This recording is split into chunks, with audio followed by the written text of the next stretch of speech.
Hello guys, welcome to our channel. तो आज हम करेंगे गैल्वेनोमीटर, अमीटर और वोल्ट मीटर से रिलेटेड जितने भी क्वेश्चन आज तक आरआरबी, जेई और अदर स्टेट जेई एग्जाम से जो भी क्वेश्चन आए हुए हैं हम उसे सॉल्व करेंगे। तो बिना टाइम वेस्ट किए स्टार्ट करते हैं आज का अपना सेशन, जो कि जेई जो कि जूनियर इंजीनियर इलेक्ट्रिकल ब्रांच जिसके भी है उसके लिए बहुत ही इम्पोर्टेंट रहेंगे। तो फर्स्ट हमारा क्वेश्चन है सेंसिटिविटी ऑफ पोटेंशियोमीटर इज। तो सेंसिटिविटी क्या होती है पोटेंशियोमीटर की? High for high value of potentiometer resistance. Sensitivity high कब होगी? जब पोटेंशियोमीटर का रेजिस्टेंस हाई होगा। High for high value of potentiometer resistance. जैसा आप देखेंगे, sensitivity of A potentiometer is high for high value of potentiometer resistance. जिस potentiometer का रेजिस्टेंस हाई होगा उसकी सेंसिटिविटी उतनी ही हाई होगी। नेक्स्ट क्वेश्चन है, deflecting torque of a moving iron instrument depends on. Deflecting torque जो होता है मूविंग आयरन इंस्ट्रूमेंट किस पे डिपेंड करता है? तो इसका आंसर हो जाएगा option D, square of the current and change in self inductance. तो डिफ्लेक्टिंग टॉर्क क्या होता है एक्चुअल में? Deflecting torque of a moving iron instrument depend on square of the current and change in self inductance. तो आप देखेंगे formula जो होता है डिफ्लेक्टिंग टॉर्क का वो आपको याद रखना है, हाफ आई का square D L by D theta. ये जो होता है चेंज इन सेल्फ इंडक्टेंस होता है D L by D theta. और टी डी देखेंगे, डिफ्लेक्टिंग टॉर्क जो होता है डायरेक्टली प्रोपोर्शनल किसके होता है? आई स्क्वायर के। टी डी प्रोपोर्शनल आई स्क्वायर। तो यहाँ ऑप्शन में हो जाएगा square of the current and change in self inductance का करेक्ट आंसर हो जाएगा। तो ऑप्शन डी इसका करेक्ट आंसर होगा।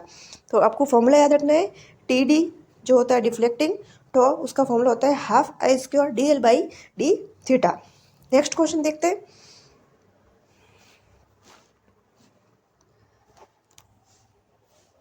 अगला सवाल है, a simple slide wire is used for measurement of current in a circuit. The voltage drop across a standard resistance of 0.1 ohm is balanced at 75 centimeter.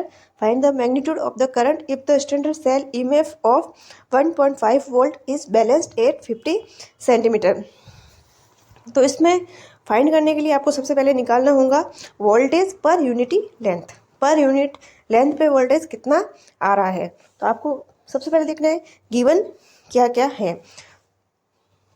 तो आप देखेंगे सेल का EMF दे रखा है 1.45 वोल्ट, बैलेंस एट 50 सेंटीमीटर। तो यहाँ से per unit length voltage आ जाएगा 1.45 को डिवाइड करेंगे 50 से, जो कि आ जाएगा वोल्टेज पर सेंटीमीटर। उसके बाद वोल्टेज ड्रॉप अक्रॉस 75 सेंटीमीटर कितना होगा? जब 1 सेंटीमीटर का ड्रॉप इतना आ रहा है तो 75 का कितना उसको मल्टीप्लाई किया जाता है। उसके बाद एक करंट थ्रू द रजिस्टर। अब रजिस्टर में करंट कितना जाएगा? तो ये टोटल आ गया वोल्टेज V अपॉन आई। आई की वैल्यू जो कि गिवन है 0.1 ओम। तो आपको अच्छे से याद रखना है वोल्टेज पर यूनिट लेंथ निकाला जाएगा। उसके बाद 75 सेंटीमीटर पे कितना वोल्टेज होगा, उसके बाद टोटल वोल्टेज जो निकल जाता है उसको करंट से डिवाइड करेंगे जिससे हमें रजिस्टर मिल जाएगा। करंट थ्रू रजिस्टर से जो भी करंट पास हो रही वो हमें मिल जाएगी। नेक्स्ट क्वेश्चन देखते हैं,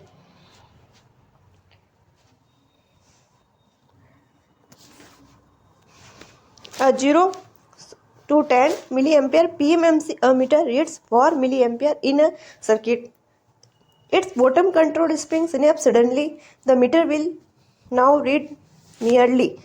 तो आप देखेंगे स्नैप्स का मतलब होता है ब्रेक डाउन हो जाना, और पीएमसी जो मीटर होता है PMMC meter reads 4 milli ampere in a circuit. Its perform bottom control spring snaps suddenly snaps हो जाती है, मतलब ब्रेक डाउन हो जाती है। तो ब्रेक डाउन होने की वजह से उसका क्या आ जाएगा? रीडिंग 0 आ जाएगा। इसका आंसर हो जाएगा option D, it will show 0 in PMC control spring reads 4 milli ampere in a circuit. If it snap means break and it will carry to current 50, so pointer will show 0. Next question, which one of the following meters has maximum loading effect on the circuit under measurement. Maximum loading effect किसका होता है, तो देखते हैं इसके option.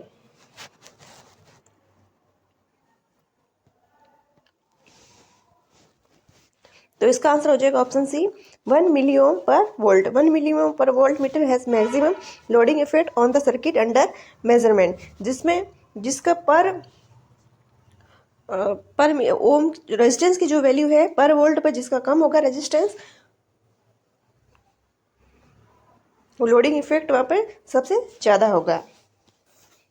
तो यहाँ देखेंगे ऑप्शन सी, 1 मिली ओम पर वोल्ट इसका आंसर हो जाएगा। रेजिस्टेंस की वैल्यू जितनी कम होगी लोडिंग इफेक्ट उतना ही ज़्यादा होगा। And meter has a full scale deflection of 90 degree at a current of 1 ampere. The response of the meter is square law. Assuming spring control, the current for a deflecting of 45 degree will be। तो हम यहाँ पर formula put करके आपको इसका answer निकालना है।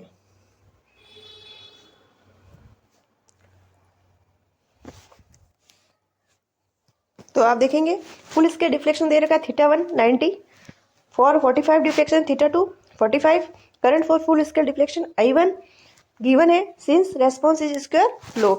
तो आपको लो याद रखना है, θ2 by θ1 equals to I2 by I1 का स्क्वायर। तो यहाँ से I2 की वैल्यू आपको फाइंड करना है वैल्यू को पुट करके। नेक्स्ट क्वेश्चन देखते हैं।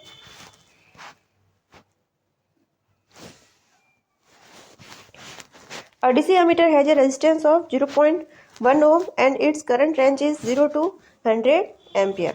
If the range is to be extended 0 to 500 milliampere, the meter requires the shunt resistance of। Shunt resistance की वैल्यू फाइंड करनी है, तो इसका एक फॉर्मूला आपको याद रखना है। शंट रेजिस्टेंस को फाइंड करने के लिए RSH equals to RM upon M minus 1। तो M जो होता है उसे फाइंड करेंगे न्यू रिक्वायर्ड रेंज को डिवाइड करेंगे प्री एग्जिस्टिंग रेंज से। तो न्यू रिक्वायर्ड रेंज जो पर मीटर की है वो दे रखी है 500 और पहले से जो है एग्जिस्टिंग रेंज वो है 100। तो यहाँ से एम की वैल्यू मिल गई हमें 5 और आर जो रेजिस्टेंस की वैल्यू हमें गिवन है 0.1 ओम, उसको डिवाइड करेंगे m माइनस 1 से, तो 5 माइनस 1 हो जाएगा 4 और जब इसको सॉल्व करेंगे तो RSH की वैल्यू हमें मिल जाएगी 0.025। नेक्स्ट देखते हैं। A DC potentiometer is designed to measure up to about 2 volt with a slide wire of 800 mm. A standard cell of EMF 1.18 volt obtain balance at 600 mm. A test cell is seen to obtain balance at 680 mm. The EMF of the test cell is। तो आपको इस question को solve करने के लिए direct formula याद रखना है, E1 upon E2 equals to L1 upon L2। जो वोल्टेज जो होता है EMF होता है वो डायरेक्ट प्रोपोर्शनल होता है लेंथ के। तो आपको याद रखना है E1 upon E2 equals to L1 upon L2। अब आपको जो गिवन है E1 की वैल्यू गिवन है, L1 भी गिवन है, L2 भी गिवन है, E2 को आप फाइंड कर सकते हैं। तो इस फॉर्मूले से आप इसको अच्छे से फाइंड कर सकते हैं। A potentiometer is a simple voltage divider with 3 terminal, 2 fix terminal and third a movable terminal attach to a, जो कि symbolically for DC potentiometer is proportional to the length of the wire. तो आपको याद रखना है potentiometer में ई proportional होता है लेंथ ऑफ द वायर के। तो यहाँ से आप निकाल सकते हैं E1 upon E2 equals to L1 upon L2। तो यहाँ से E क्या होता है, EMF होता है EMF ऑफ द सेल। तो यहाँ से आप निकाल सकते हैं E2 की वैल्यू, जैसे यहाँ से फाइंड किया गया 1.34 वोल्ट। नेक्स्ट क्वेश्चन देखते हैं।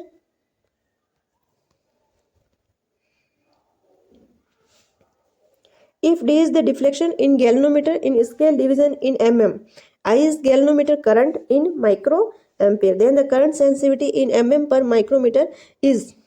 करंट सेंसिटिविटी mm पर माइक्रोमीटर आपको पहले से दे रखा है, mm पर माइक्रोमीटर तो थोड़ा सा हिंट यहीं से भी देखना, आपको फॉर्मूला याद नहीं आता है तो mm पर माइक्रोमीटर, तो mm दे रखा है यहाँ से। करंट इन माइक्रोमीटर, करंट को डिवाइड करना है किससे, D से, तो D बाई आई इसका फॉर्मूला हो जाएगा, E हो गया यहाँ से। D by I, current sensitivity D by I mm पर माइक्रो एम्पियर। नेक्स्ट देखते हैं, the secondary output voltage of a saturable core frequency meter is the function of, secondary output voltage of a saturable core frequency meter is the function of only frequency। तो इसका answer हो जाएगा option A, the secondary output voltage of a saturable core frequency meter is the function of only frequency. Core frequency meter है तो function किसका होगा, only frequency का ही होगा। Next question, the two voltmeter of same range, one moving iron type and other permanent magnet moving coil type, are connected in parallel for measuring AC supply voltage. If the reading of MI type is 300 volt, the reading of PMMC type will be। अब आप देखेंगे PMMC जो होता है instrument permanent magnet moving coil, जो only DC पर काम करता है, डीसी और एवरेज वैल्यू फाइंड करता है, ये एसी पर काम नहीं करता है। तो इसका आंसर हो जाएगा ऑप्शन ए 0।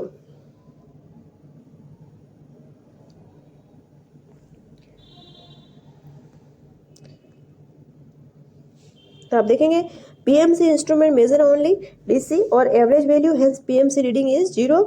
मूविंग आयरन इंस्ट्रूमेंट जो होता है वो मेजर करता है बोथ एसी एंड डीसी दोनों में काम आता है। मूविंग आयरन इंस्ट्रूमेंट एसी और डीसी दोनों को मेजर करता है। पीएमएमसी जो होता है ओनली डीसी पे ही वर्क करता है और डीसी को ही मेजर करता है और एवरेज वैल्यू को मेजर करता है। नेक्स्ट क्वेश्चन देखते हैं,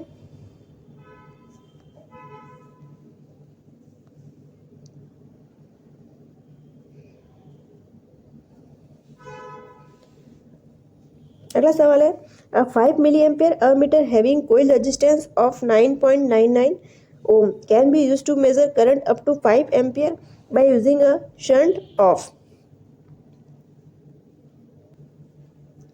इस क्वेश्चन में हमको करना है फाइंड शंट रेजिस्टेंस की वैल्यू फाइंड करनी, जिसका फॉर्मूला होता है RSH equals to RM divide by M-1। M जो होता है उसकी वैल्यू फाइंड करने के लिए हम करेंगे करंट की जो वैल्यू है न्यू करंट की वैल्यू क्या दे रखी है 5, M जो हो जाएगा जो IM अपॉन आई जो पहले का है और न्यू हम जो करंट चाहते हैं। तो 5 डिवाइड बाय 5 मिली एम्पियर, तो मिली को चेंज करेंगे तो 5 की पावर 10 की पावर -3 हो जाएगा। तो इसकी वैल्यू आ जाएगी हमें पॉजिटिव में 10 की पावर 3 जो कि हो जाएगा 1000 ओम 1000 एम्पियर हो जाएगा। तो यहाँ फॉर्मूले में हम पुट करेंगे RSH equals to RM divide M की वैल्यू आ गई 1000 -1, तो ये आ जाएगा 999 और ऊपर हमें जो गिवन है RM की वैल्यू हमें गिवन है 9.99। तो 9.99 को हम डिवाइड करेंगे 999 से, तो यहाँ से हमें शंट रेजिस्टेंस की वैल्यू फाइंड हो जाएगी जो कि होगी ऑप्शन सी 0.01। आप सॉल्व करके देखिएगा, आपका आंसर ये आएगा। फॉर्मूला पुट करना है RSH equals to RM upon M-1। Next question देखते हैं,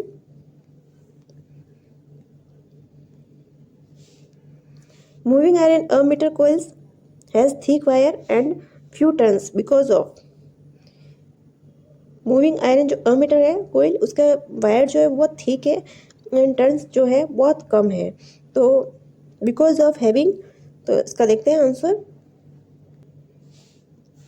तो इसका आंसर हो जाएगा option A, low resistance and large current carrying capacity.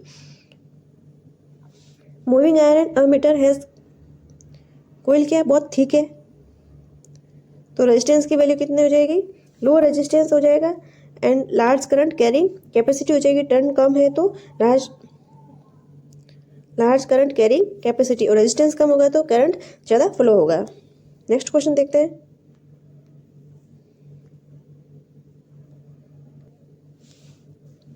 what would be the sensitivity of an ammeter which requires a change of 3 ampere in its coil to produce a change in deflection of the pointer by 6 mm। तो sensitivity का formula हो जाए change in deflection upon current pass through ammeter. Sensitivity equals to change in deflection upon current pass through ammeter. तो इसको फॉर्मूले को put करके हम वैल्यू जो हमें दे रखा है उसको पुट करेंगे और इसकी जो आंसर आ जाएगा वो आ जाएगा 2 mm पर ampere.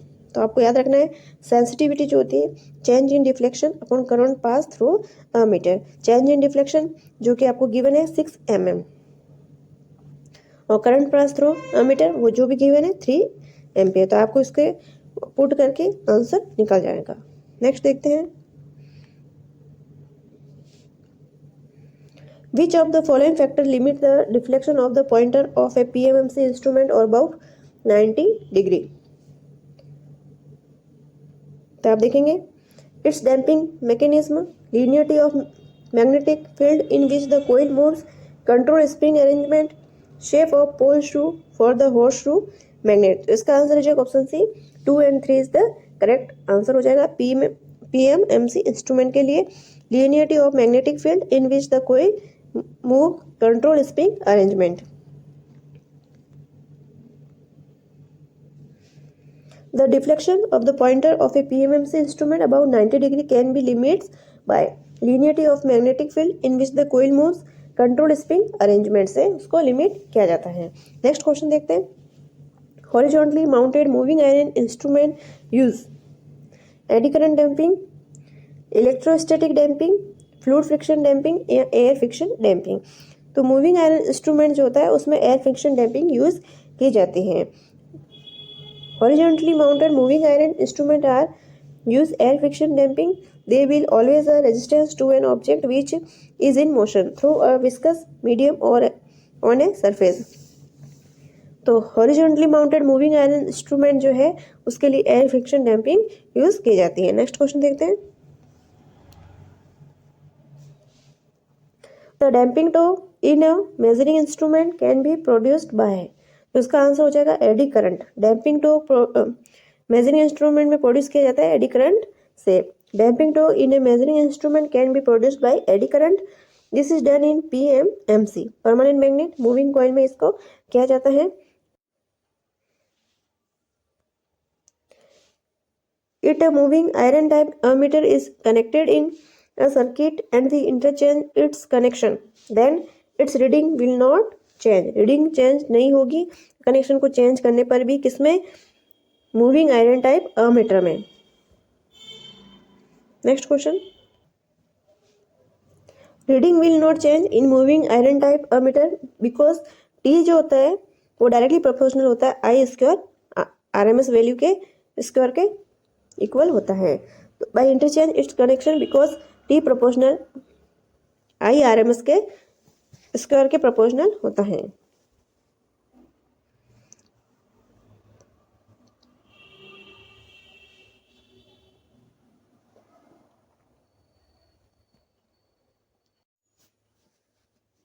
In which of the circuit the ammeter and the voltmeter are connected?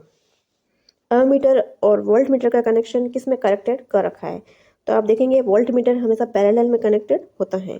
तो ये तो होगा नहीं, ये भी नहीं होगा और ये भी नहीं होगा। तो option D is correct. Volt meter हमेशा पैरेलल में कनेक्टेड होता है और मीटर हमेशा सीरीज में कनेक्टेड होता है। तो ऑप्शन डी इसका करेक्ट आंसर हो जाएगा। जैसे आप देखेंगे ammeter always connected in series and voltmeter connected in parallel. The internal resistance of an ammeter should be. Ammeter measure क्या करता है? करंट को, और रेजिस्टेंस जितना कम होगा तो करंट को अच्छे से वैल्यू करेगा, मेजर करेगा। तो इसका आंसर हो जाएगा ऑप्शन सी। तो रेजिस्टेंस क्या होना चाहिए? सबसे कम होना चाहिए। स्मॉल होगा रेजिस्टेंस तो अमीटर की वैल्यू करंट को ज़्यादा मेजर कर पाएगा। नेक्स्ट क्वेश्चन देखते हैं। Ammeter is connected in series to the measuring branch, so this should not be extra voltage drop. Hence, it has thick and few number of turn. Ammeter has low internal resistance. Voltmeter has high internal resistance. Voltmeter का resistance high होना चाहिए और ammeter का resistance कम होना चाहिए। Next question है the range of an ammeter can be extended. The range of an ammeter can be extended by the use of shunt in parallel. Ammeter की range को extend करना है तो शंट जो होता है वो पैरेलल में कनेक्ट किया जाता है और वोल्ट मीटर की रेंज को एक्सटेंड करने के लिए शंट इन सीरीज किया जाता है। नेक्स्ट क्वेश्चन देखते हैं। Damping method used in moving coil instrument is, moving coil instrument में डैम्पिंग मेथड जो यूज करता है वो होता है eddy current damping. In PMMC instrument eddy current damping is used. Next question देखते हैं।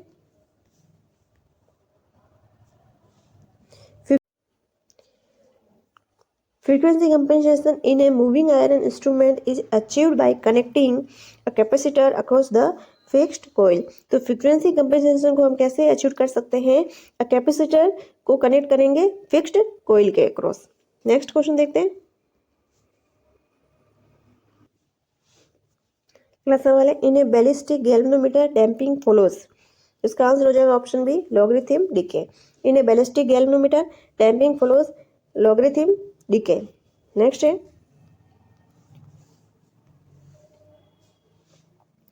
Electrostatic instrument are not free the effect of stay electrostatic effect field से। Electrostatic instrument are not free the effect of stay electrostatic field. Next question है,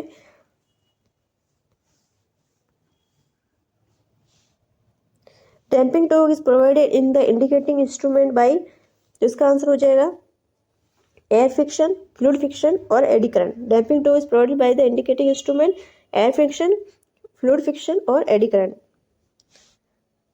damping torque is provided in the indicating instrument by air friction से भी, fluid friction और eddy current, तीनों से damping torque provide.